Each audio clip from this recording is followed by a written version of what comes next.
professional boxing for your entertainment.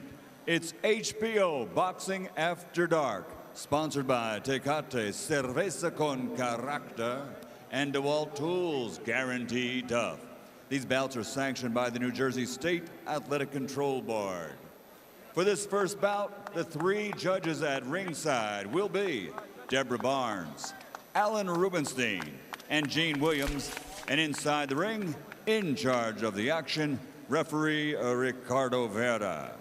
And now, this is for the vacant WBO Intercontinental title, 10 rounds of boxing in the lightweight division.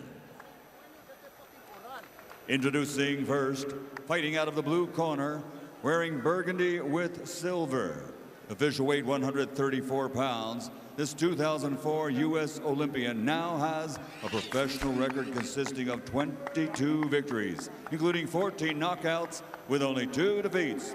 From Woodland, California, Vicente Escobedo. And fighting out of the red corner, wearing red with white, officially weighing 133 pounds. His professional record, 27 victories, including 18 knockouts, only 1 defeat and 1 draw. From Gilroy, California, the 3-time world champion, Robert the Ghost Guerrero.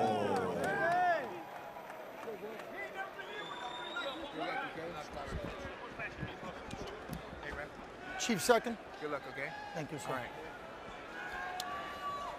Vicente Guerrero, I remind you, this is a 10-round bout for the vacant WBO Intercontinental title. I expect you to conduct yourself as professionals.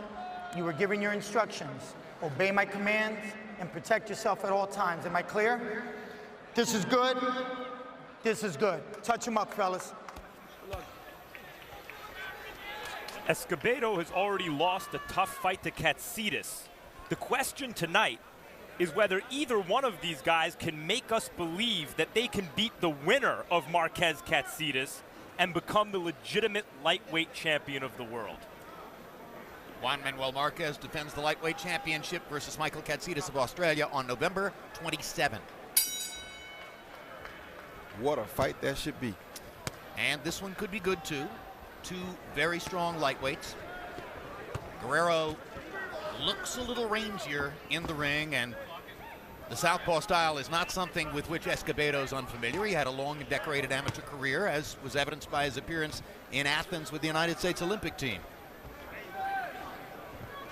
Escobedo had some moments, particularly in the late rounds, against the stronger, sturdier Katsidis. He says, it doesn't really bother me that I lost the fight because I learned so much from it. Tonight, he hopes to apply those lessons. Well, they fought 3 times in the amateurs. I think Guerrero won 2 of the 3, and that's a big point because they know each other very well, I think. And it's been a while since they did it, but I do think they're very familiar with one another. Yeah, it's interesting, Roy. In discussing their 3 fights against each other in the amateurs, Escobedo portrayed it as the kind of relationship that becomes a friendship and suggested that he feels like he's still friends with Guerrero to this day. Guerrero didn't say anything of the sort. Nothing at all. Guerrero has 1 friend, she's sitting ringside. The rest of them he cares nothing about. Good way to be for a fighter. Good right hook by Guerrero. Touched Escobedo with that one and went after him with a straight left hand. Now the straight left hand lands. Both times, Guerrero putting the straight left hand behind the right hook, and he lands the right hook again. Well, Guerrero's being much more aggressive than we thought he would be. And Escobedo sees his blood. Not sure where it's coming from yet. Up by the ear. Guerrero has alternated between, sizzling and indifferent in his career. He looks like a pretty strong lightweight here to me, Roy. He looks stronger than I anticipated at the weight. Very strong as a lightweight right here. This is the sizzling Guerrero. Yeah. This is a very fast start for Robert Guerrero. And he means business tonight. And Escobedo's going to have to find an answer to that right hook, which is landing regularly.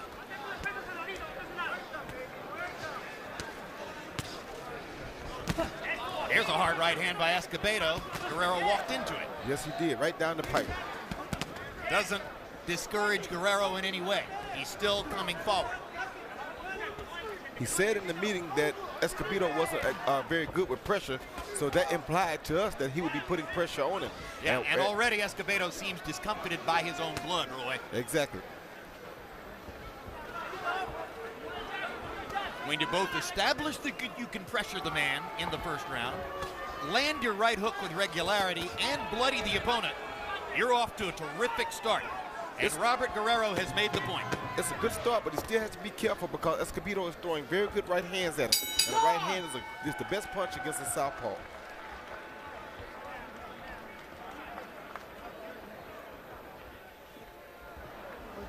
Relax, relax. Chelde, cuando él viene entrando, hey, lo estás él te está contragolpeando a ti, When ¿ok? he comes in, he's Acuérdate, tenemos que counterpunching. trabajar contra Remember that. We've got to work the counter punches. Work that cut. Work it.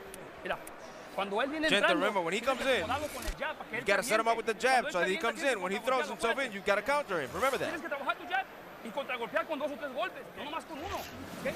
Here you go, you see one guy coming in with a left hand, the other guy trying to counter with a right hand. They both throwing right hands at the same time, and the heads collide, which caused that cut above Escobedo's eye. I mean, above his ear. Yeah, it's really in the hairline, directly above the ear. And this is the problem usually the orthodox and the southpaw fighter have, is they come together at bad times, and usually there's a bad headbutt.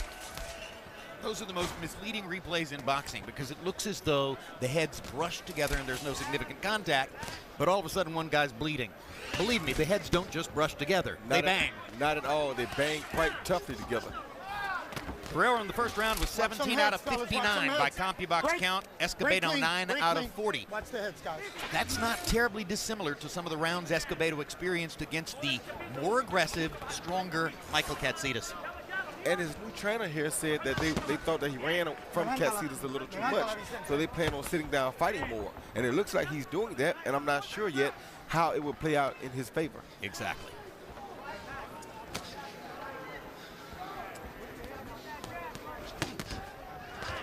Right hand to the body that time by Escobedo. Yeah, he does appear more willing to trade here than he usually is. There's the right hook again by Guerrero, and again it lands.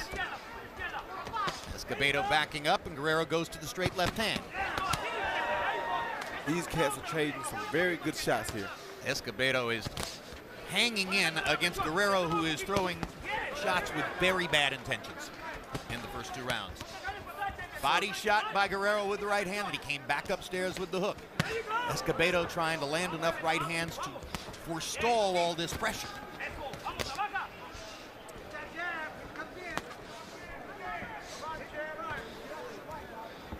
Well, I got to tell you, I took Robert Guerrero apart in Las Vegas for what I thought was his lethargic performance against Joel Casamayor. This is a different guy. Guerrero made a very good point about that. Who's ever looked good against Joel Casamayor? Escobedo just hit him with a good straight right hand. Watch some heads, watch some heads. This has turned out to be a much better fight than I expected early. For a guy with a long reach and some height, Escobedo, I think, likes mixing it up on the inside a little more than what's good for him. Right away in this fight, what I see is the guy who seems to get off first, which means the guy who attacks first, usually takes the advantage here. You mentioned Escobedo's new trainer, Joel Diaz of Indio, California. He also trains 140-pound star Timothy Bradley.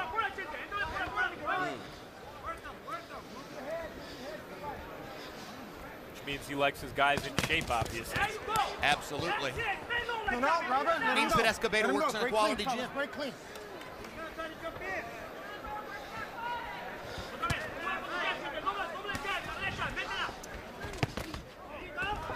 Guerrero, on the other hand, comes from one of those father-son situations. They are boxing in Gilroy, California. He and his father, Ruben. Very clean, fellas.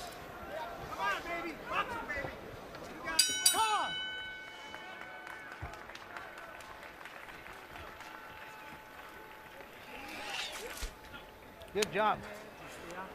Yeah, you got to go to your right. Mijo, está tirando la derecha. All right? When he throws that right, catch him on. He's going to come in like this, mira. Look, listen to me. I'm watching. He's coming in. Arriba. Look at that. Remember what's the name used to do? The one you were sparring with? Yeah, time him. Arriba, boom. And if he wants to get off, you get off. 2 or 3, but the hands up. Okay? You're trying to get. You gotta rough him up inside, okay? Don't let him rough you up. You gotta rough him up, okay? You got that? Okay. Trabajar. Adentro cuando caigas, hey. When you're on the inside, you gotta work the body. Okay. Uppercuts. And when he's coming in, he's just trying to hook you. He's trying to make you come inside and throw that hook. Okay? Yeah, come up with uppercuts, dude. Okay? Pretend you're going to, hey, pretend like you're stepping in. Okay? Fake them. Okay? Let's go, baby. Copy box numbers in round 2 found Guerrero landing 13 of 44 power shots. Escobedo 12 of 26. So Escobedo was landing his power shots at a much higher rate. Judges are more likely to see that Guerrero threw many more power punches. And Guerrero seems to be on the attack more. Yeah, it's very difficult, we've noticed, particularly for American judges. And down goes Escobedo, and it was that quick right hook on the inside. The punch with which Guerrero has been bedeviling him since round 1. 7, 8. Good.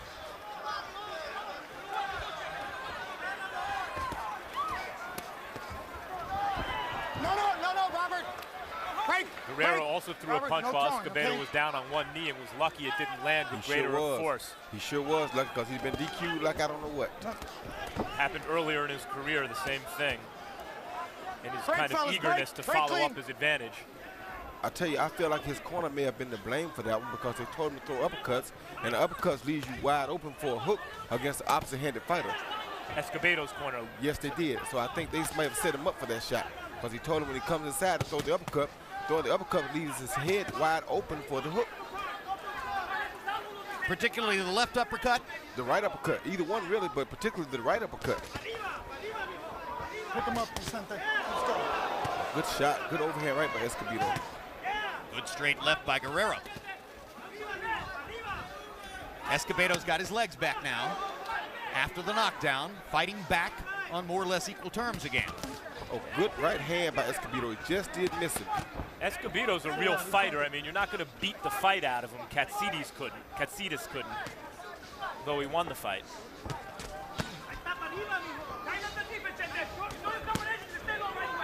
No, probably Escobedo's best 3 rounds against Katsidis were the last 3. Got a lot of heart.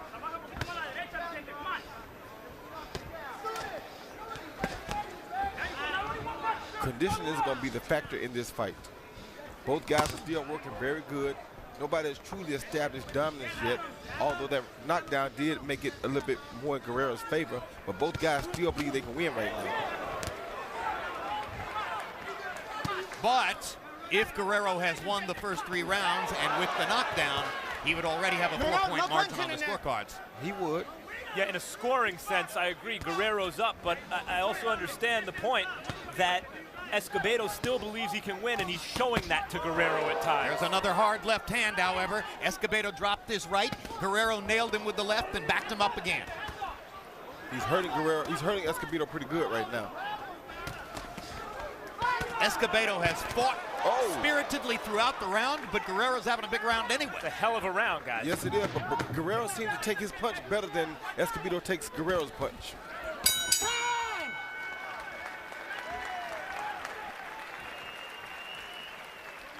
Control your breathing. Don't let him get out first, mijo. Ya lo tienes, mijo. Ya lo tienes. You got to pressure him. Get the Vaseline. Water. Water, mijo. Water. Yeah. Hey, mira.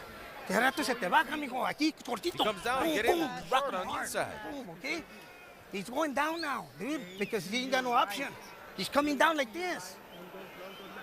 Show this guy you can do it, man. You can just put those punches in there. Combinations and right away set the jab back up. But don't let him think. Hey, he's sitting up that right hook on you. Okay?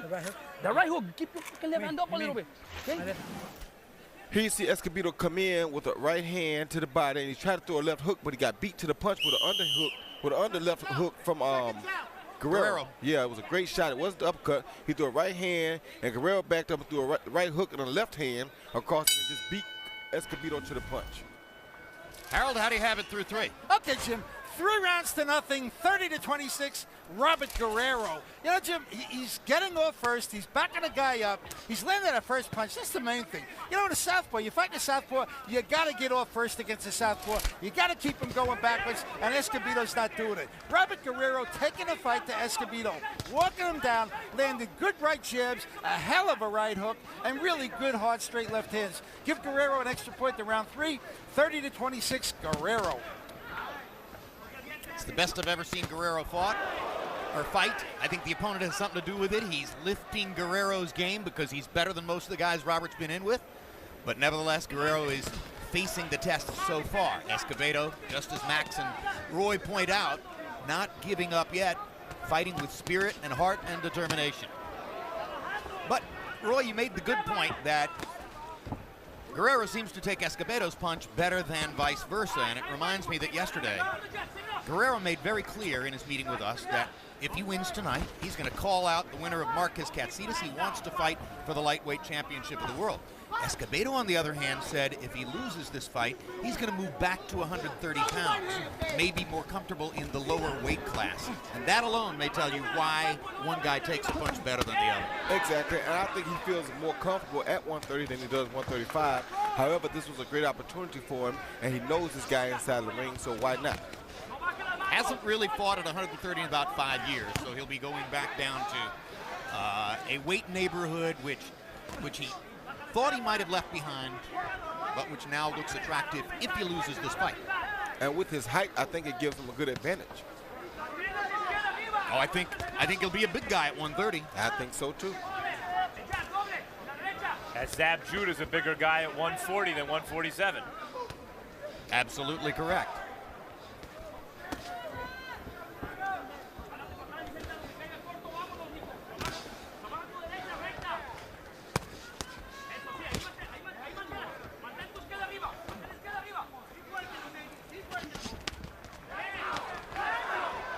You know, what Guerrero is showing here that he doesn't always show is the consistent application of his skill, the discipline to stay with the game plan and continue to outbox his opponent even when he's being aggressive. And he's working his jab quite effectively here tonight too. Very effective right jab. Now Escobedo with a couple of good left hooks to go with his straight right hand. Sudden rally by Vicente Escobedo. But his punches seem to have no effect whatsoever on Guerrero. Correct.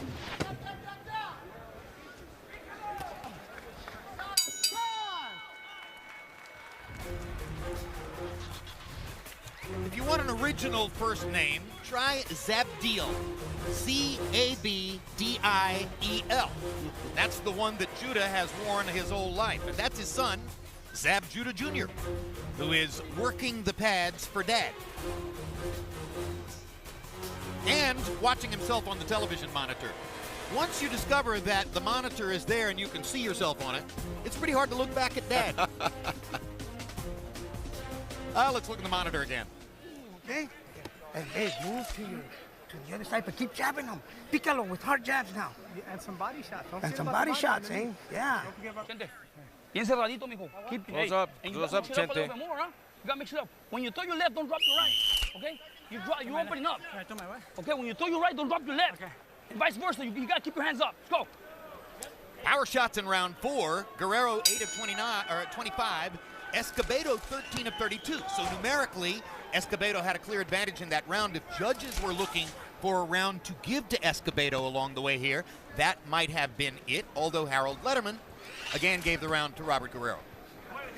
Yeah, I thought Guerrero fell back a little bit that round and kind of took a little bit of a break. Good left hook again by Escobedo.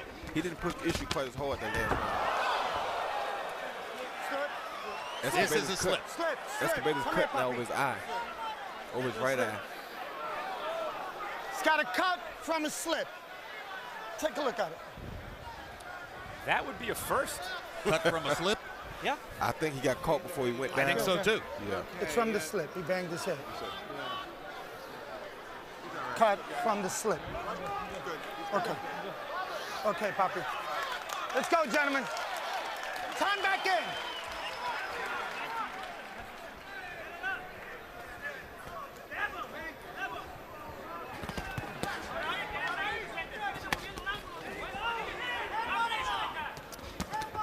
Well, our production truck tells me that replays will demonstrate that the new Escobedo cut came not from the slip, as the referee described it, but rather from another clash of heads. And, of course, this is Boxing 101. I've told you so many times before, when the conventional fighter goes against the southpaw, their two shoulders are facing each other on the inside. When they step forward, if their feet don't entangle and touch each other, there's every chance that their heads are going to clash. All the time. And Roy, we talk so often about the conventional fighter and the southpaw establishing a contest to see who can get the front foot outside of the other guy's front foot. In that exchange, incidentally, Escobedo won that contest. Earlier on, Guerrero was winning that contest. Yeah, but Escobedo took a good right hook going in, and he landed a good right hand just then, I think. Oh, another straight left hand by Guerrero, and momentarily Escobedo wobbled. He hurt again. He reached out as though he was going to hold on. Now Guerrero sees a chance to keep it going.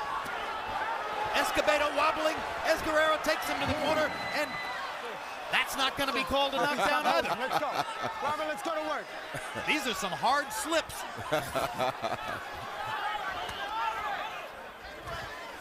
Gentlemen, let's break clean. Let's break clean. Guerrero said he had a problem dealing with the pressure. He's really keeping the pressure on him tonight. Forget, Escobedo went the distance with Katsidis.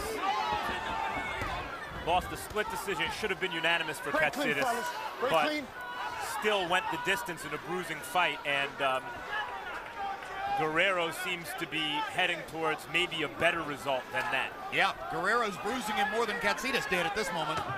Well, I think Guerrero knows him better. Yeah, that has a lot to do with it, huh, Roy?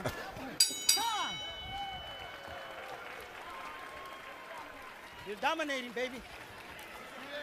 Hey, you're dominating, mijo. No le estás dando nada because you have your hands up. Okay? Come here. Breathe. Ya está cansado, güey. Dámela. Here. Okay? Control your breathing. Okay, you got him. He see they come together again in exchange, and as the exchange, when they swap, he threw a left hook, and the heads again going opposite directions. Right there, you saw the heads collide. One guy was going to the right, one guy was going to his right, and they both came together. Now here's the second of the two slips in the round, and when the referee ruled this a slip, we all sort of looked at each other as if to say, huh?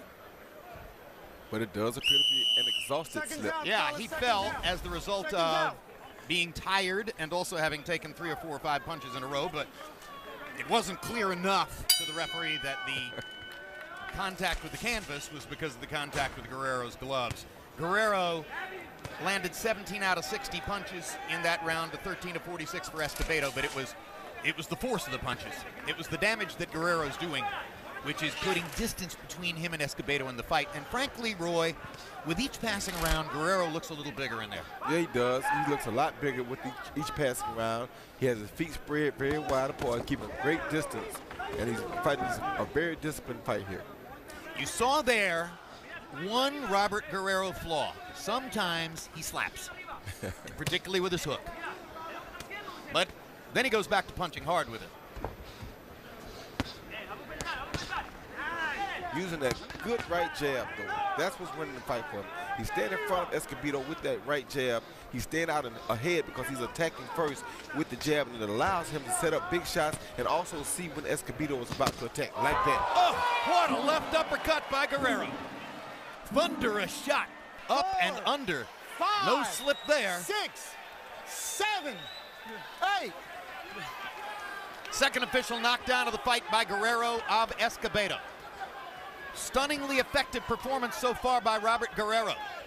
Looking for prominence at lightweight, looking to try to get a shot against the winner of Marquez Katsidis at the end of this month. Escobedo is going to have to mount a huge comeback to get back into this fight the way Guerrero is dominating it now.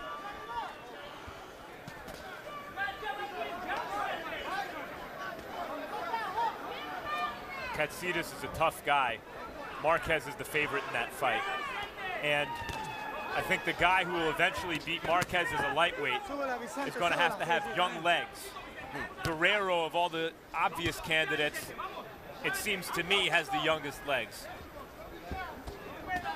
Very slick boxer, very smart boxer. You can tell he grew up boxing because he has some very great technique in the ring. Not that this fight is over, but he does show a lot of good technique. Big, physical lightweight in there. Kind of reminds you a little bit of Antonio Margarito in the welterweight division, seemingly outsized. Reminds me of Paul Spadafora. Interesting. Yep, I would love to see that fight. The long arm Spatty with his boxing skills. Exactly. Didn't have the personal life to back it up.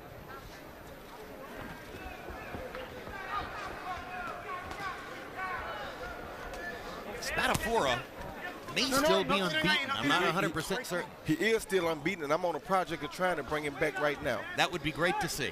That would be a tremendous redemption, Roy, because he is talented. Very talented. And I would definitely love to see him against this Guerrero kid.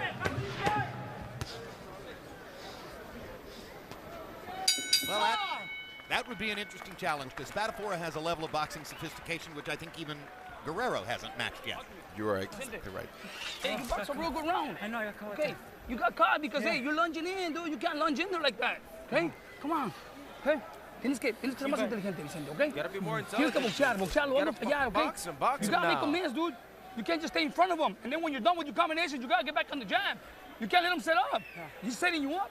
That right hook of his is coming in because you're dropping your left, dude. Come on, you gotta keep moving to your left. You gotta keep moving to your left all the time, okay? Deep breath, let's go. You're good, Vicente, you're good. He kept working that right jab, as you saw. Then he led with a hook instead and brought a left uppercut right off of it and caught him flush on the chin, sending him welling to the canvas. What a great move. Once again, because of the the right jab, he led with the right hook instead of a jab and followed it with a beautiful left uppercut. And you heard the urgency from Joel Diaz, the trainer of Vicente Escobedo between rounds. Particularly the urgency about keeping his left up better to try to slow down Guerrero's right hook-based attack. Talking about Spadafora and Guerrero, and Devin Alexander against Juan Urango showed it too. When you get a southpaw who's disciplined enough to stay in the pocket and box in the best traditions of slick boxers, without running, without holding, it's a joy to watch. I'm late with this. Harold, how do you have it through 6? Okay, Jim. 6-0, 60-52, Robert Guerrero. Jim, I'll tell you something that I've noticed about this fight.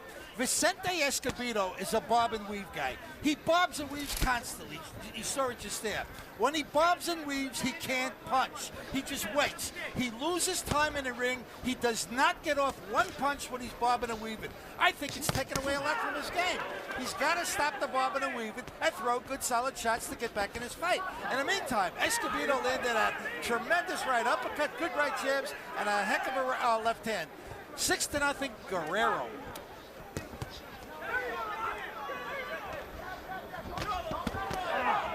In his amateur career, on the way to the Olympics, Escobedo was, of course, compared to Oscar De La Hoya.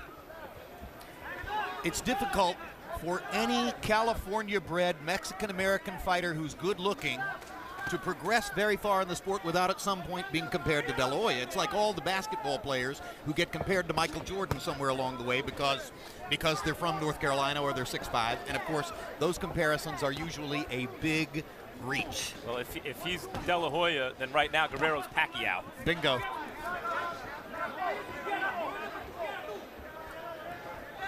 Or maybe Bernard Hopkins, a bigger man who is taking his time and torturing him. Guerrero did at times in his career seem distracted in the ring, and given his personal history with his wife's illness, having the successful bone marrow transplant, maybe this really is a case at this point of Guerrero not having to worry about the outside the ring distractions and give a sort of a finished product performance here.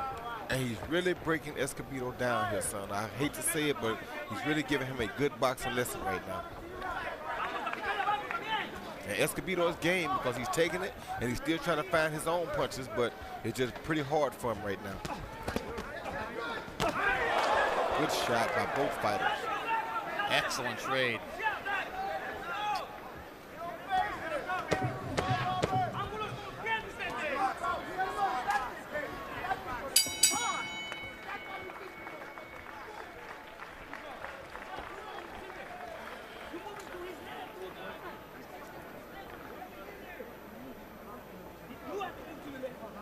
There's Casey Guerrero at ringside watching her husband. November 20, Sergio Martinez and Paul Williams tangle in a rematch of one of the best bouts of 2009. Should be another Fight of the Year candidate this time around. Two southpaws against each other. November 23, catch the next Real Sports. They'll investigate the little-known culture of hazing within marching bands at historically black colleges and universities. What about the Rattler Band at Florida A&M? You ever heard of hazing there? No, I haven't heard much of it, but I know they had an awesome band. Oh, the Rattler Band at Florida A&M. When I was a kid, that was #1 in the country, no question about it. No te quedes parado. Give me some more angles. Do you stay in front of him? And when he stands up there, don't follow his plan. He's trying to pitch you up. Move around. CompuBox numbers through 7, average per round. Guerrero 15 out of 58. Escobedo 12 out of 43 per round. Those aren't big numbers for the lightweight division, but it feels like a more action-packed fight than that. They're throwing punches like they mean it. But you know, Harold makes a good point. Escobedo does not throw out of the bobbing and weaving motion. He has to sort of stop, plant his feet, and then throw. And it allows Guerrero a perfect opportunity to counter because he knows when the punches are coming.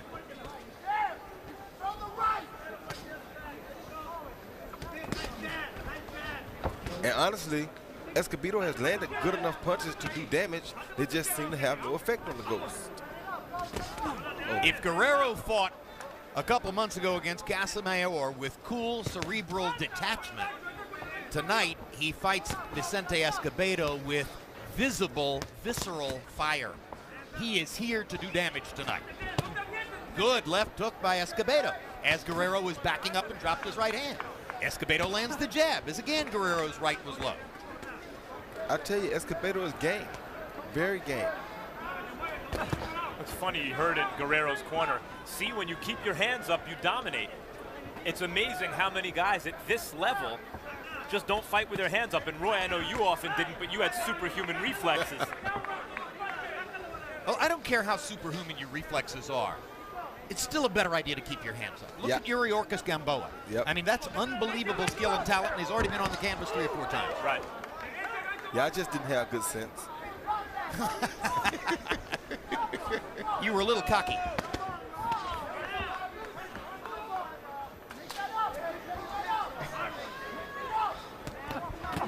Good try.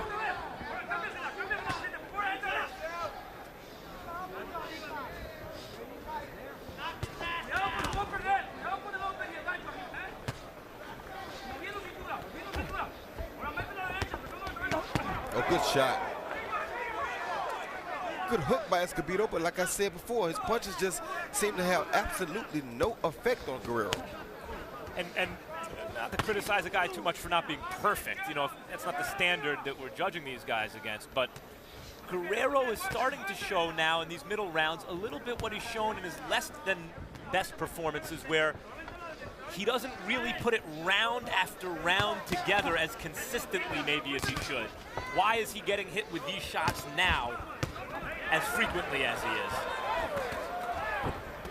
I think it's because he's not on the attack as much, because he feels like he has to fight under control, so why take stupid chances at this point? Exactly. He's won every round, or probably believes he's won every round, as Harold Letterman has given him every round. He's knocked the guy down twice. So at this moment, he's not in the same position of motivation as he was early in the fight. Okay, hand up.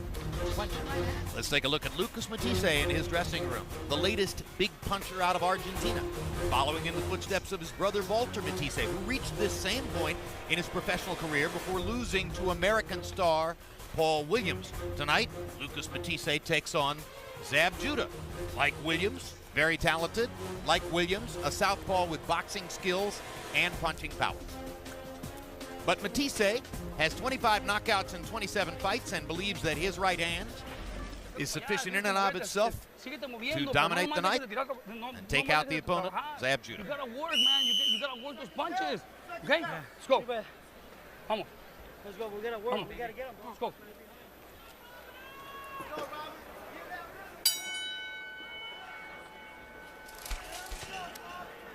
Again, not to hold Guerrero to or any fighter to an unreasonable standard, but why is it that, oh, I don't know, a southpaw like Manny Pacquiao always seems to find the proper motivation in every round, whatever the score is.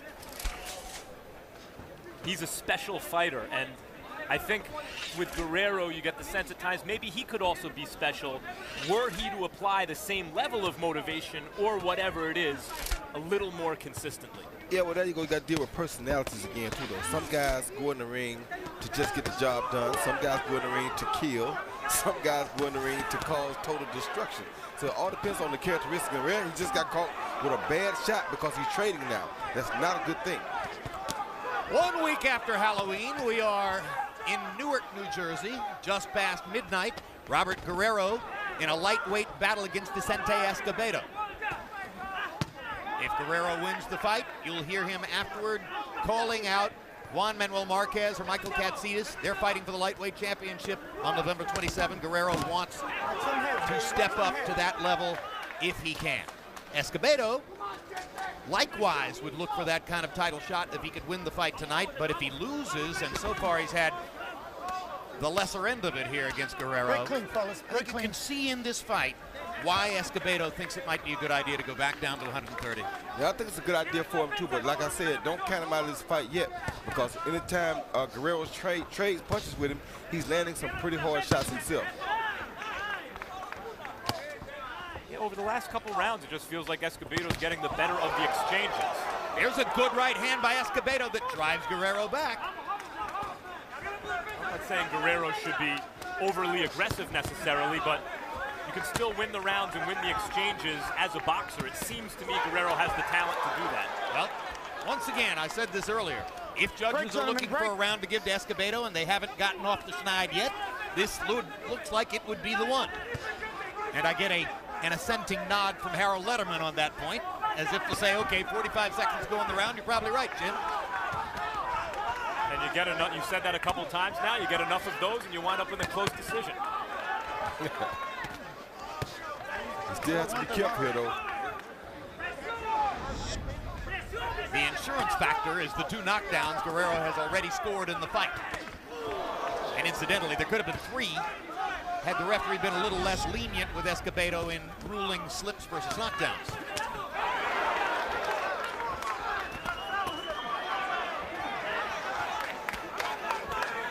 Break clean, fellas, break clean. They're banging each other around in this round, and by my lights, Escobedo has gotten the better of it in round number 9.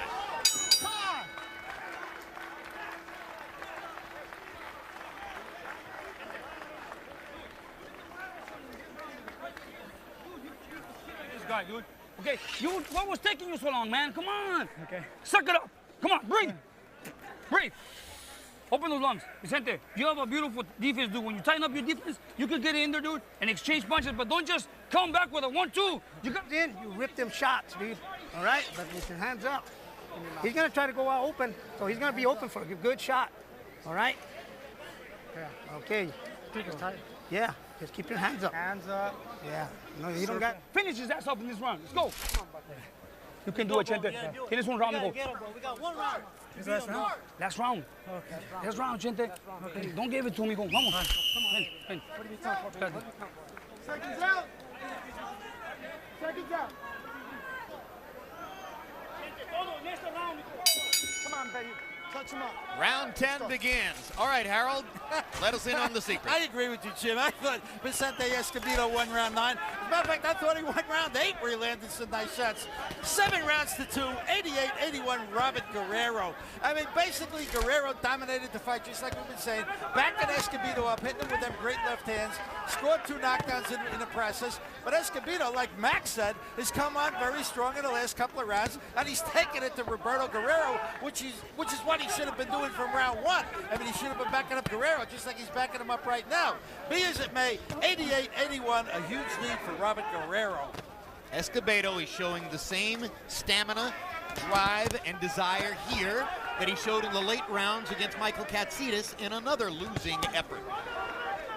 In both instances, the opponent has been the stronger of the 2 men, and that's been part of the difference in the fight. But Escobedo has no quit in him. No, but Guerrero is still standing way out in front of him and making it very hard for him to get in because he's attacking him before Escobedo can attack him. And that's mental stamina. That's sticking with the program. Sticking with the plan. He's showed a lot of discipline here tonight.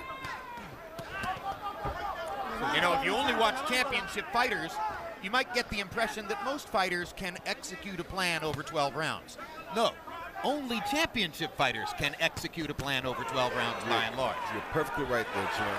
What we're seeing here is just a good fight between two good lightweight contenders. Actually, a good lightweight contender and a good junior lightweight contender. Well, there you have it. Escobedo may, in fact, be fighting the next time around at 130.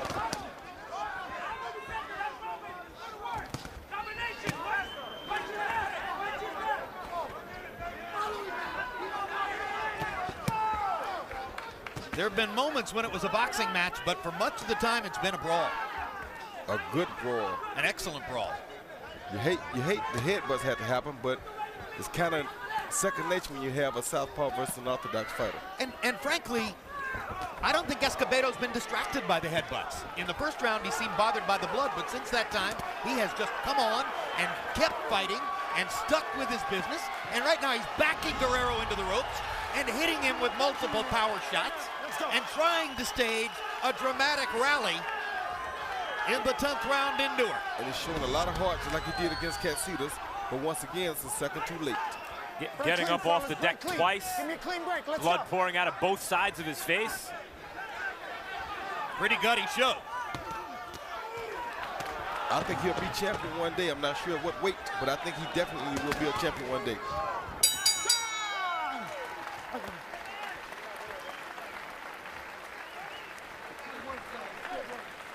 So there you have it. The conclusion to the 10-round battle between Vicente Escobedo and Robert Guerrero. And barring a major shock in the official scorecards, you have to expect that Casey Guerrero there at ringside, they will be celebrating with her husband shortly on the 28th victory of his career. One loss, one draw so far for Guerrero. All right,